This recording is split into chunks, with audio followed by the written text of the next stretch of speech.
August 12, 2026. In Minnesota yesterday, close Trump ally Mike Lindell, the former chief executive officer of MyPillow, lost the Republican primary for governor to Republican State House Speaker Lisa Demuth. This loss comes after Trump ally Representative Andy Ogles lost his primary in Tennessee. As Andrew Howard of Politico noted, Trump had endorsed both of them. Trump continues to insist that voters are angry not at him, but at Republicans for not passing the measures he demands. But a new Economist YouGov poll released yesterday found Trump's job approval ratings dropping even further than the numbers the same poll had shown the previous week, with only 33% of Americans approving of his performance. As Margie Cullen of the USA Today network reports, 60% of Americans think the president is not honest and trustworthy, and 69% feel that things in the country these days are out of control. 53% of those polled think Trump is too old to be president. Dr. Jonathan Reiner, Vice President Dick Cheney's former cardiologist, shares that concern. In a New York Times op-ed today, he noted that the president has not looked well at times this year. His hands are bruised, his ankles are swollen, and he struggles to stay awake. Reiner listed a number of questions the White House should address to reassure Americans that Trump is able to perform the duties of the presidency. The United States does not have a king, Reiner wrote. In a representative democracy, the people must have confidence in the health of their leader and in the leader's capacity to guide the nation. We have been kept in the dark too long. As if to underscore Reiner's concerns, Trump appeared to be asleep at a White House event yesterday. The Iran war appears to have undercut Trump's power internationally as well. At 10:31 this morning, Trump posted, "The USA has total control over the Strait of Hormuz. I think we will keep it. Our naval blockade is being called by everyone a wall of steel, and there is nothing Iran can do about it. They have no navy. They have no air force. Their remaining soldiers are unpaid.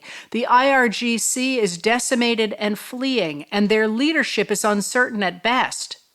They have no money. Their country is shot. All they have is fake news and 300% inflation, and getting worse. Iran is all talk and no action, the bully of the Middle East no longer. Praise be to Allah." In fact, Reuters reported that in the last week, about a single ship a day has passed through the strait. The pre-war number was about 130 a day. National security reporter David Rothkopf wrote, "The man who cowered, hiding from the Iranians in a catering truck, and who has personally done more to increase Iran's strategic influence than anyone in his own government ever has, is now blathering nonsense via social media. The world sees him more as an impotent fool today than ever before." Trump's inability to end his war in Iran has eroded U.S. credibility in the Middle East. Yesterday, Daniela Cheslow, Nahal Tusi, Phelim Kine, and Giselle Ruia Ewing of Politico reported that Israeli Prime Minister Benjamin Netanyahu's public rejection of Trump's Board of Peace plan for Gaza is also undermining allies' faith in the ability of the U.S. to influence conditions and events in the Middle East. Netanyahu's defiance of Trump appears to show that the U.S. no longer has leverage to impose its will on the region.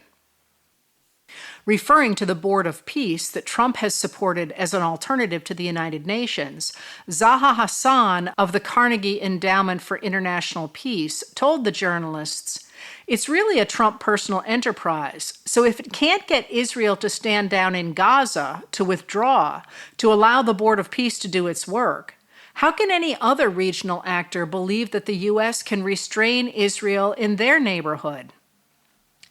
As his popularity slumps, Trump appears to be collapsing his inner circle to those close to him personally. The scandal that Trump secretly used a small plane to leave Turkey for Britain after credible Iranian threats of assassination, leaving journalists and White House staffers to act as a decoy, has provided a crystal clear view of the president. As writer and cartoonist Liza Donnelly summed it up in her Seeing Things, to save himself, Trump endangered others. The choice of who left the decoy plane to travel with Trump also revealed that Trump opted to protect his loyal aides rather than any cabinet officials, prizing loyalists over members of the government. Dan Lamothe and Kat Zakrzewski of The Washington Post reported today that Trump left Secretary of State Marco Rubio behind on the decoy plane, but took with him White House Deputy Chief of Staff Dan Scavino, Executive Assistant Natalie Harp, and Director of Oval Office Operations Walt Nauta. The journalists report that Scavino, Harp, and Nauta worked for Trump at Mar-a-Lago in between his presidencies after others distanced themselves. Nauta was indicted on 6 felony counts, including taking part in a conspiracy to obstruct justice, after allegedly helping Trump hide the classified documents he retained after leaving the White House. Also traveling with the president was Defense Secretary Pete Hegseth, who cheered on Trump's attack on Iran. Although Hegseth apparently retains Trump's approval, Natalie Oliverio of Military Times reported yesterday that repeated extension of their tours of duty to more than 8 months while the condition of their ship has deteriorated, with broken showers and little food, has led sailors from the USS Abraham Lincoln to self-harm, including attempts to jump from the 60-foot-high deck. More than 200 family members have raised concerns about sailors' mental health, exhaustion, and safety with Navy officials. With Trump slipping both politically and personally, there is a frantic feeling in the air as members of the Trump administration and their allies appear to be trying to grab all they can before the midterm elections.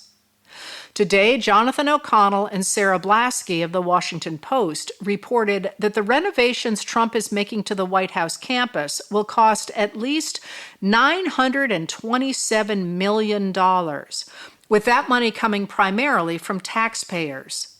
The administration has bypassed Congress to find the funding by channeling money from other agencies and private donors and sending it to an account typically used for routine maintenance. On Sunday, reporter Scott MacFarlane of MacFarlane News reported that more than $323 million has been funneled from the National Park Service to Trump's vanity projects on the White House grounds, even as Trump's own Interior Secretary, Doug Burgum, estimates a $30 billion backlog of deferred maintenance in the parks themselves. MacFarlane notes that the number is nearly a 5,000% increase over the $7.5 million spent at the White House in 2024, the last year of Joe Biden's presidency. Another $100 million has been allotted to the National Mall this year. The $423 million allocated this year for projects at the White House and the National Mall is more money than has been allotted to Yosemite, Grand Canyon, Grand Teton, Mammoth Cave, Zion, and National Tree National Parks, Golden Gate National Recreation Area, and the Statue of Liberty Complex combined. Outdoor writer Wes Seiler of Wes Seiler's newsletter reported on Monday that House Democrats Jared Huffman of California, the top-ranking Democrat on the House National Resources Committee, and Maxine Dexter of Oregon, the top Democrat on the Subcommittee on Oversight and Investigations, are launching an investigation into possible insider trading over Trump's 90% reduction of the national monuments Bears Ears and Grand Staircase Escalante. Huffman and Dexter wrote to Ross Babu, President and Chief Executive Officer of Energy Fuels, noting that Babu and board chair Bruce Hansen bought the largest amount of company stock purchased by an insider in the company's history, just days before Trump's announcement. That announcement opened almost 3 million acres of federal land to uranium mining that would benefit Energy Fuels, just as the company had been asking for since Trump's first term in office. Energy Fuels is a giant Canadian mining conglomerate whose leadership has boasted to investors about its close ties to the Trump administration. Huffman and Dexter noted that it has also received a $725 million loan from the Department of Defense to expand a uranium processing facility near Bears Ears National Monument. That mill, Huffman and Dexter point out, has become a radioactive dumping ground, taking in waste from Superfund sites, the Manhattan Project, and even foreign countries, all while storing more than 700 million pounds of toxic material in outdated single-liner pits that threaten nearby tribal communities and groundwater. Americans are rightfully outraged that spills have occurred along a school bus route and that the mill continues emitting radon and other dangerous pollutants linked to lung cancer, all without modern safeguards or meaningful transparency. Trump loyalists are not accepting Trump's weakening position without a fight.